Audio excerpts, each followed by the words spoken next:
maybe from 45 down, you get also percent discount and making it easy for them to register and be able to explore other alternatives. Look at the president is doing very well, making sure like a student loan, giving to students, talk about grants given to businessmen and women. But the average Nigerian youth cannot access this because they are not properly documented, they are not properly registered. So we need to, give orientation like this, talk to them. There are so much opportunity out there. For every problem, there's a solution. And for every solution you create, that's how you generate income. As bad as COVID-19 was, people became multi-billionaires. It was a problem. The company who created vaccine became billionaires. Ordinary masks, even hand sanitizers. Companies who were making hand sanitizers became very rich. Why? To every problem, you create a solution, you generate income. So we have so much issues right now in Nigeria, which means there are so much opportunity for the average Nigerian youth there to begin to make it. Nicholas, it's so excellent. But we have to admit we're talking about one end of the scale here, talking about the issue of youths. Starting from people like your very good self, you ran in 2023, as a presidential aspirant, as a youth, and only the other day, this week, we were talking about the situation in one of the states, where Kano, for instance, where we have over 1 million youths, 1 million kids out of school, just roaming the streets. And that was not just unique to Kano. It really could be the situation in quite a number of our states. So it seems like we have to prepare the youths, those kind of youths, to not be locked out via a lack of education, just not knowing anything at all, not even being aware. They don't even have rudimentary education. And as you said, it's a scary number. It's a beautiful number. It's a powerful number, over 220 million. But it also could be a scary number if you have such, such a force that just doesn't know what it needs to know. Talking about education now. They're not educated. If they're not educated, I wonder the extent to which they are really quality youth that have great potential. It's a scary number if we don't know what to do with it. The strength of Japan, China, and India is their numbers. If nations like this with over 1 billion persons can take advantage of their number, which is the human resource that God has blessed us with, it's not a curse. But if we don't know what to do with it, it becomes something very, very dangerous. You see, most times I notice that Nigerians always focus on the president. Everything is all about the president, the president. I think it's time for us now to be holding our state governors accountable. That is very crucial because you look at some of these schools, the president is not responsible for all. That's why we have state governors. That's why we have senators. That's why we have House of Rep members. These are the hands, that part of the government that ensure that the schools in our local government, the schools, we have local government chairmen, we have the councillors. So when schools are not doing well, I saw one recently, even in my own state, Edo State, where students, they were not even seats, no matter how bad it was, they were literally on the floor. Even the floor was so bad, I was saying to myself, how did a state governor or even a local government chairman sit and allow this to happen? So we need to be holding them accountable so that they can get things done. Every state governor gets allocation from the federal government. And recently, we even heard, because of the fuel subsidy removal, their state allocation has gone up. So the question now is, what have the state governors done with this allocation that come to them monthly? So it is scary if we don't know what to do with it. But I can tell you the human resource is something that we can tap into and generate a lot of income for the average Nigerian. I'm saying the youth because these are the strength of every nation. And by large, we have more than, our fathers, many of them who have retired. So when I use the word youth, it doesn't mean others cannot get involved. But, this has been the area where I advocate, my constituents that I advocate for. So that's why I always repeat the word youth, because we have the energy, we have the strength. A place like this in America, I remember some of us do 2, 3 jobs. We don't just rely on one job because we have the strength, we want to work. So the average Nigerian youth need to be given the opportunity. And we need to start holding our senators, our state governors, our councillors, House of Rep members, and even our local government chairman responsible, holding them accountable, calling them to order to doing the right thing. Especially if all of those people you mentioned just now, those are the leaders in our societies, if they were to understand that education is indispensable. We know our people have always valued education. But then again, government spending on education, it's a cost right in there. And oftentimes we fall down on that regard. You've just spoken, in passing about education. As we speak, there still are, youths, because we're talking about youths, there still are children in this country in certain aspects. So sometimes it's incongruous. At the same time, we have Nigerians, we have in the best institutions in the world, be it Oxford, Cambridge, Harvard, MIT, and all of those. And then we have youths who, it's not an exaggeration to say, who are having to attend classes under trees, without even desks, sitting down. And so there've always been complaints. In fact, as soon as we open the phones and, some of our viewers begin to call in, a number of them are quite education inclined. They are like education rights activists, advocates. There's always been this complaint that we are not doing enough, even though I fully appreciate the fact that, well, resources are scarce, but we have the level where there are still areas where students have to attend classes, if you want to call it that, under trees in far-flung remote areas. So that there is one heck of a big headache for all of those people that you mentioned, from the president right on down to the local government, local council chairman.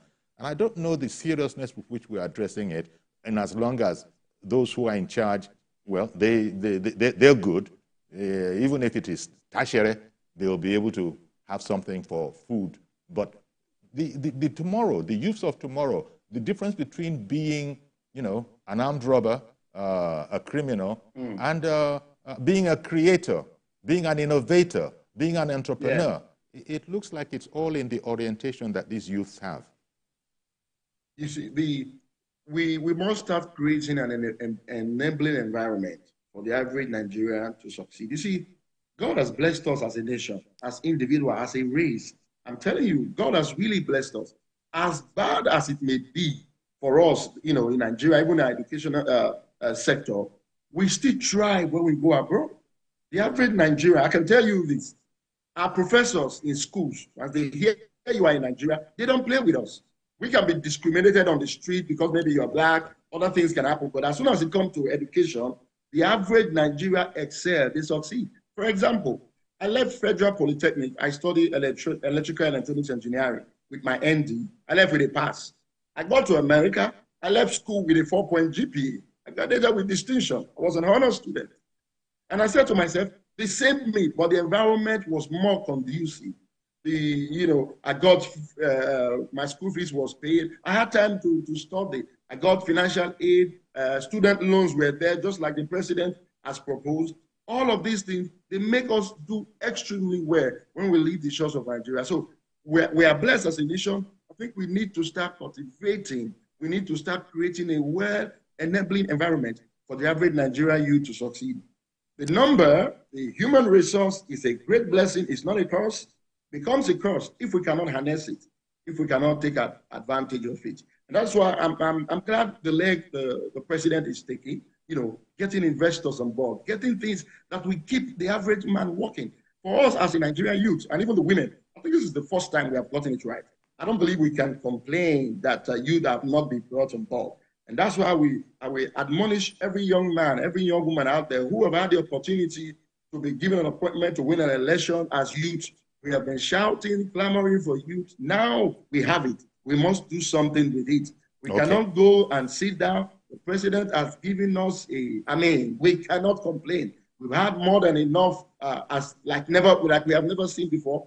We must now take advantage of it, get the youth to start working. Like you said, the difference between a youth becoming an armed robber is when they have nothing to do. The other day, I was in a hotel in Benin City, and the young man who was cleaning the room, I noticed the way he was talking. Usually, sometimes I will engage them, especially if they're young. What do you do? Did you go to school? And I noticed he studied biochemical chemistry, and now he's a cleaner in a hotel. I was so moved. I'm glad he got something doing, but imagine going to school, graduating, and yet nothing to do. You have to settle for less. So we must create an enabling environment. Entrepreneurship is the way to go. The average youth out there, get a business, register, do the right thing, and get going. All right, then. Okay, Nick, let's take we'll take a break now. Please stay with us. We'll come back and we'll look at Nigerians that have become, still talking about Nigerian youth and the potential, become frustrated enough to move out, go to other places. It's not as easy as they might have thought, but it is, we're losing out there too in terms of some of the potential that we own. Stay with us, please. We'll be right back.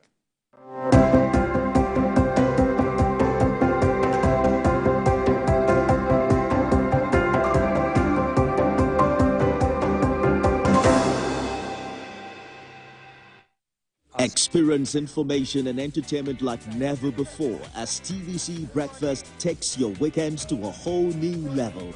Introducing TVC Breakfast Weekend Edition, your ultimate source of thrilling sports updates, insightful political analysis, and captivating entertainment news. Stay in the know with what's trending, catch up with the latest in sports, and immerse yourself in the latest buzz from the world of music and movies. Your weekends are no longer just days off, but moments packed with knowledge, excitement, and enjoyment. TVC Breakfast Weekend Edition, only on TVC News.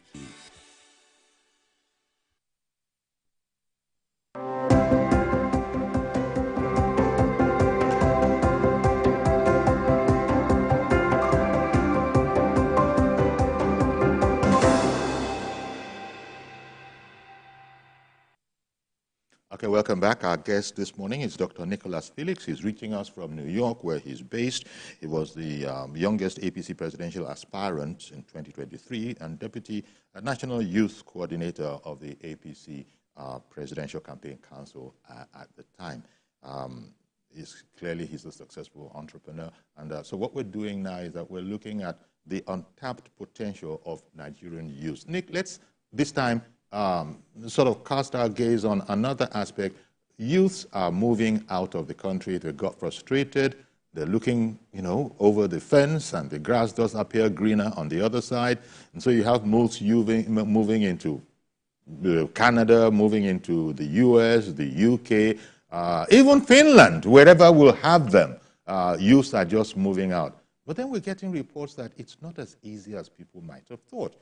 You see distressing pictures of immigrants who had come with the notion of, greener grass, sleeping rough, sleeping on the streets, dreams being shattered, but rather than come back home. So let's spend a bit on that. Let us not sort of give this whole concept a bad name. There are those who are successful in their endeavor, but give me your thoughts on the number of youths that have decided that the option is to move out, go take up citizenship elsewhere, and I guess the idea is that we're going to make it here, and then when we do, we probably will go back home. Some people are so disillusioned that they're even talking about them not being Nigerians anymore.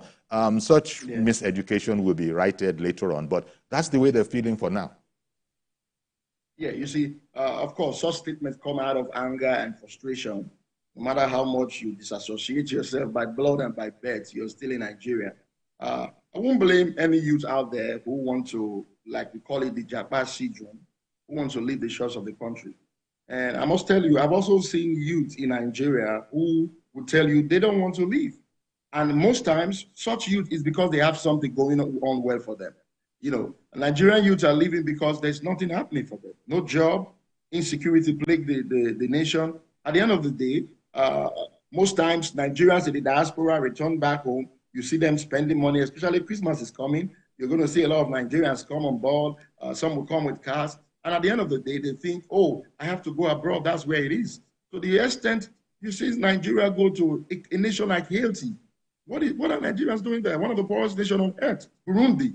Nigerians are all over the place. They use the word anywhere else but Nigeria because of the frustration the Nigerian youth have gone through, no job and all of that. So we must focus back on creating jobs for the youth, and that will enable them work and not just think of, exiting the country. Other than that, no matter what you say to the average Nigerian youth out there who want to travel out, there are some right now, all they think about is how to get a visa and leave. That's right. why you see some go through the desert. That's why you see some go through, on this makeshift boat, traveling to Europe or all of those countries, some deadly situations.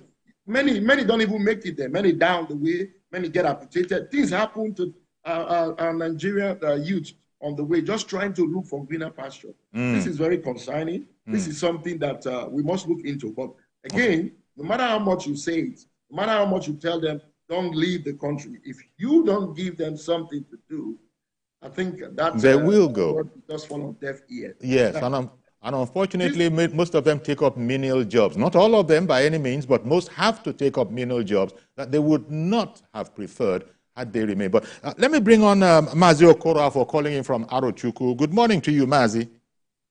Good morning, sir. Good morning, our guest.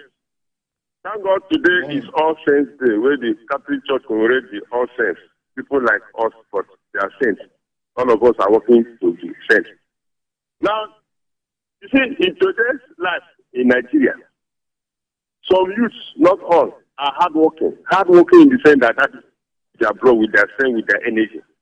But many of them are looking for 1 million naira job a month. That is why many of them are just focusing on all this make quick syndrome. Many of them are in a hurry to get work, which is not healthy. Now you ask yourself, this is a country like ours. You see many youths rushing out in Nigeria, that's going outside Nigeria. You are going there to do the guard work. You are going there to clean toilets. You are going there to do driving work. But here in Nigeria, what does it take you to settle down? Because of pride. You see, now, research work have shown that in Nigeria, what we see today as a researchers, that many of these students, their parents don't give them what we call orientation. Their parents do skyscraper on the car for them. And many of these students follow it. A child will come, instead of you as a mother to tell you that, look for a job, no matter the amount. If you start waiting, you don't want federal government, you don't want a state job, you are looking for oil industry, for juice industry. Yes, there's nothing wrong to have high test. But you have to start somewhere. I tell myself, I say, look, that's early 70s. I worked with CMD, Center for Management Development. I think their office, their office there at them. That's a guy coming from Badon to Lagos. That's roundabout. I was in our office as a library assistant. How much? 100 naira. That 100 naira, they moved 10 naira as tax. I could go home with 90 naira. That 70. I told them, this. I say, yes. They say in those days. I said, forget about it in those days. But now, as you as a child, how do you cope? Instead of the parent to allow the child to start somewhere, if he or she have learned the skill, encourage him. My friend, my lady, my girl, how much have you saved? How much do you have as your own savings? You come, yes, you start somewhere. But the situation whereby you carry your car, give your child, buy fuel, give him, every time he comes back, so he's just snoring. So at the end of the day, tomorrow you start complaining. That child have not learned anything. Honestly, the mass rush of Nigerian youth rushing outside Nigeria. Look at music industry. Look at educational sectors. Look at what you call this digital system of work. That's digital work, computer work, this and that. Many of them, they are too good in terms of all these things. But for them to sit down and do it is their problem. You give a child a job. Maybe medicine or maybe a bricklayer, this and that. You decide to go and buy substandard materials to pocket half of the money inside and do substandard work. How do you expect somebody to call you back tomorrow to come and do the same job or recommend you to somewhere? Okay, Mazi Okoravo, thank you very much for calling in. And Nicholas, Mazi was hinting there, he was touching there at another aspect that I'm sure we'll also be talking about, and that is this whole, we've spoken about making the conditions for starting business easier, getting foreign direct investment and all of that. People have always spoken about our need to be productive, to have something to sell, whatever it is. It might be intellectual, it might be, whatever. But that's another area. Would you like to comment on that when you also relate to what Mazi Okorafor, calling in from Arochukwu, spoke about? The actual productive capacity to do something, sell something, trade in something. Yes. First of all, let me disagree a little bit with Maxi as regarding the average youth out there. I don't know how many you have met, but the Nigerian youth that I talk to all the time, the Nigerian youth that I meet, they want to do something. I've seen young men, able-bodied young men, who are doing menial job even in Nigeria. So if the opportunity is given, we are not lazy. I can tell you that. You see this by when we travel abroad. The Nigerian youth are not into crime in nations like America and all of this. When we get here, we work while the job is available. So if the opportunity is given to us, we are going to work. Yes, somebody after graduating from school, spend all these years, have a good degree, maybe a little bit picky with kind of job that he's looking for. In that regard, you can blame them. So we want to work. But in terms of productivity, it's only when you have the means to produce something that you sell. I gave a young man a website to design. I noticed he was very good at it. I sent him to my house. He came, met me in Abuja. We sat down. I gave him my laptop. He did so much. I said, okay, I'm going to have you design this website. I was going to pay him close to $1 million for about 2 websites he designed. At the end of the day, he said, I don't have a laptop. Now I have to give him 270,000 naira to buy a laptop to be deducted. How many youth we have such opportunity? He has the brain, he has the time, the talent to get this website designed. Well, he doesn't have a laptop. The tools are not there for us to be productive. So these are some of the areas we must look into. If you wouldn't mind me diving into something that's very... Before you do that, I think you're going to have to couple it with also your comments on the next caller who has been waiting for a while, George, calling in from Ikeja. Good morning, Mr. George. Good morning, Uncle Yori. Yeah. Uncle Yori, I thought the president was going to bring this young man to his cabinet. And I don't know whether they approached him and he turned it down. But I'm just thinking aloud. The issue about youth, I'm happy that the president has virtually made his government a cabinet of young people, because majority of the ministers and his appointees are youths. So we will give them 2 years. At the time this administration is 2 years, to assess them and compare them with how it was when the elders were there as leaders. I'm happy that the president has already put in place assessment processes to assess his appointees periodically in terms of performance. Okay. But if I may say this, the youths themselves, I think the government needs to pay extra and quick attention to the power sector. If you look at it, even the youth that are not educationally advantaged, they have other abilities that they can explore, provided the enabling environment is there. Many of them have learned certain trades that they can thrive in, but there's no light. If you check these Okada operators, the youth that are riding Okada, you will see that many of them are university graduates. Many of them have learned, they moved from other trades to riding Okada because there is no light to operate. You want to run a barbering shop, you will first need 200 or 300,000 to buy a generating set. And you will have to buy the fuel we are buying 600, 700 naira now. So how much is the person going to give you when you buy it? So things like that discourage people. Nigerians are very, like the speaker said, Nigerians are very hardworking people. And they are not lazy people. I can say that to the high heavens. But they only need an enabling environment to demonstrate their potential. I think that is where the government needs to concentrate. Thank you for calling in, Mr. George. It goes back to the enabling environment that Nicholas has been speaking about. Nicholas, over to you. Yes, first of all, like I've always offered myself for service. Like I always said, I'm one phone call away. If I'm called upon, I will serve. Now, let me join. I told you I have about three things I think as a government we Yes. can do very quickly. And I know we have just maybe 15 minutes left, but I wouldn't mind throw this very quickly. Okay. Like I said, to every problem, there is a solution. The reason why we have doctors is because people get sick. The reason why we have mechanics is because our cars get, when they break down, we have people to fix them. We're talking about insecurity right now in Nigeria is very high. I'm still surprised why we have not created what we call the armed guards in Nigeria. That is going to create nothing less than 2-3 million jobs alone for the average Nigerian youth out there. Armed guards. There are ways this can be done. Right now, the only people who provide security for us are the police officers.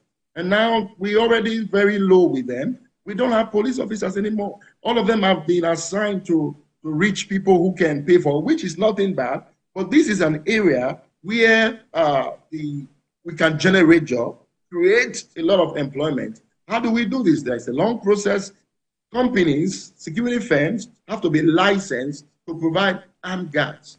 Now, these young men and women have to get their license to be able to carry arms. So, for example, if I need armed service, like in one of my base filling stations in Abuja, where maybe I need an armed guard, I don't need to call the police. What do? Call a firm that is licensed to provide armed guard. The weapon, the guns, they are licensed to this company, and they assign somebody to be. By the time you do this, millions of jobs will be created, and that will ease our police men and women to be able to do the job in protecting the citizens. I think this is an area the government needs to look into. I know that people are going to talk about the disadvantage, why it should not be done. In every good thing, even eating, when you eat too much, you have constipation. As good as food is, you don't do it too much. So you must look at this area. Creating armed guard for Nigerians, which is a problem, insecurity, is going to create nothing less than 2-3 million employment for the Nigerian youth. So it's about, as you say, one of the other things is about, thinking creatively. Bumi in Lokoja, good morning. Good morning, sir. Thank you for calling in. Go ahead, please. Yes, sir. The issue of employment is a thing that we can just by ourselves, create ourselves. It's not waiting for government opportunity. I'm a graduate of Kodise Polytechnic since 2007. I've been a creative somebody, even despite the struggling of the country.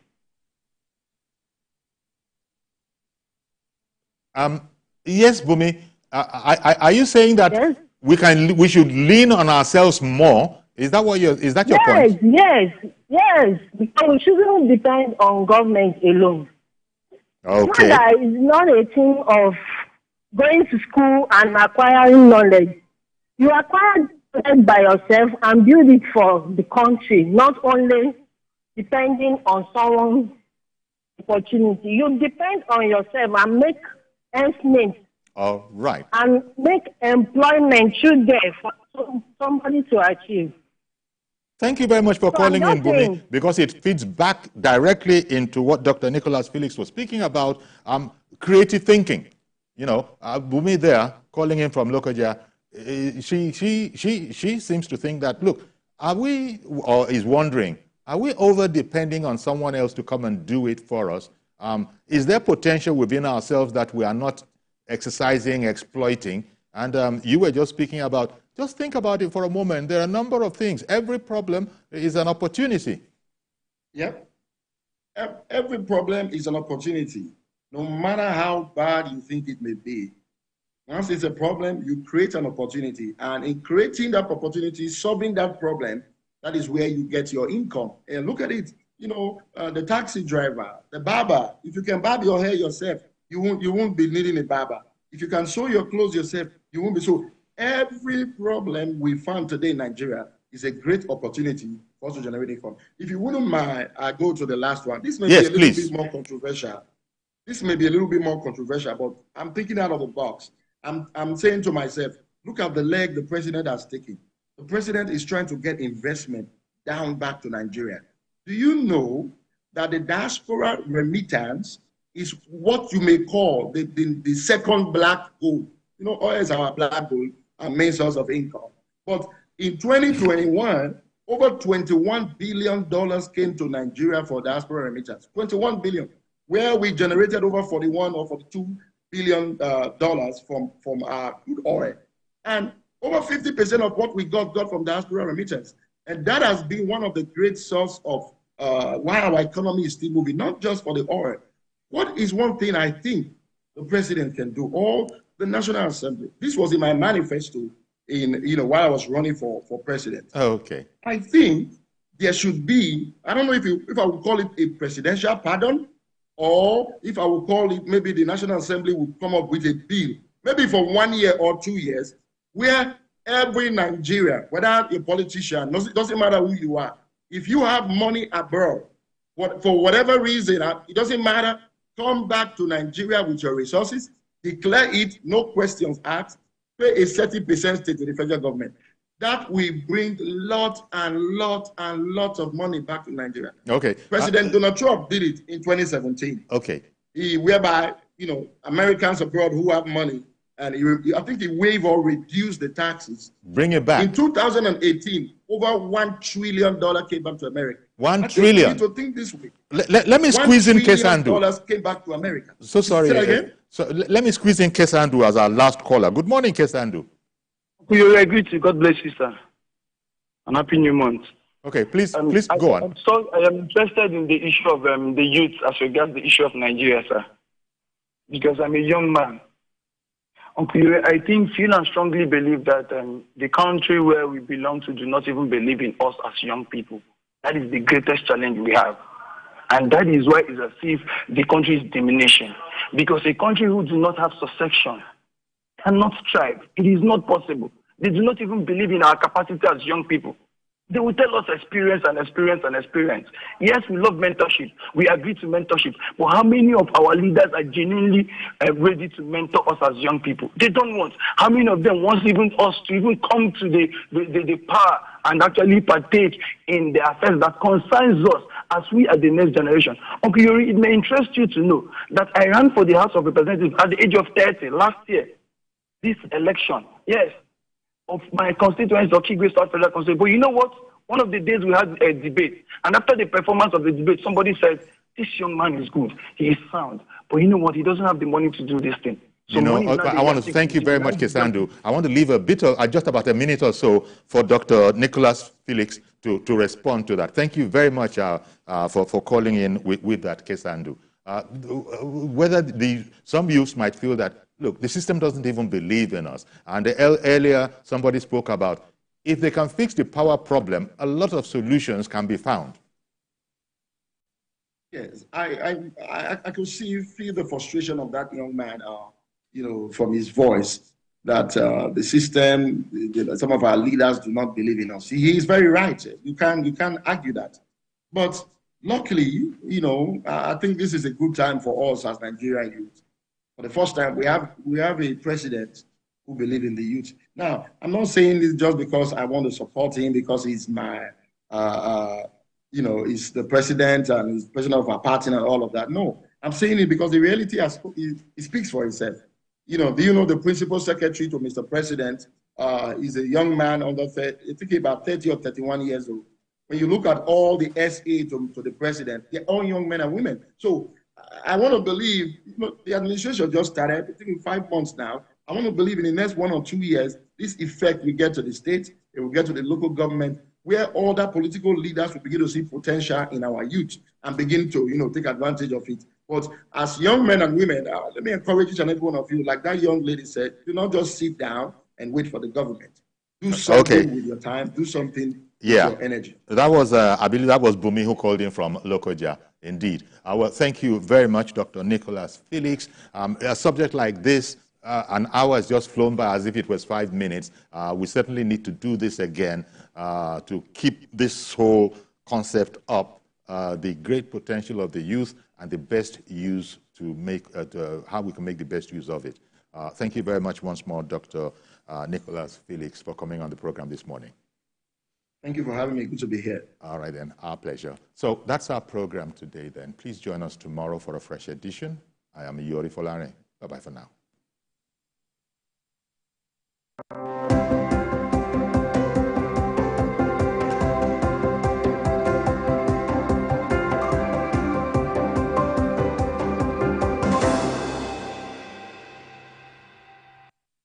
Creative Market is here again. Yes, the biggest gathering of African and international creative industry professionals is back. First in Lagos, November 2023, and Dubai, March 2024. Come join thousands of creative professionals from fashion shows, networking, business opportunities and financing, a mega music concert featuring some of Nigeria's biggest acts, and many more.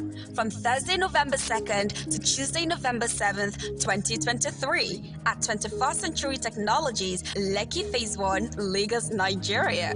The Dubai event runs from March 5th to March 9th, 2024. Register to be a delegate and get the full event schedule at www.africacreativemarketglobal.com.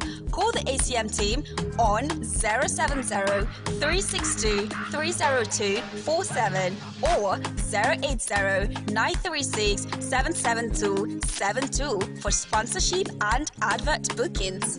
Be there. The following is a paid presentation by ShopX TV. Do you struggle with having an active and healthy lifestyle due to your busy schedule? Do you find it difficult to make it to the gym? You want to improve your overall health, but don't know where and how to start? Medical experts agree that walking, running, and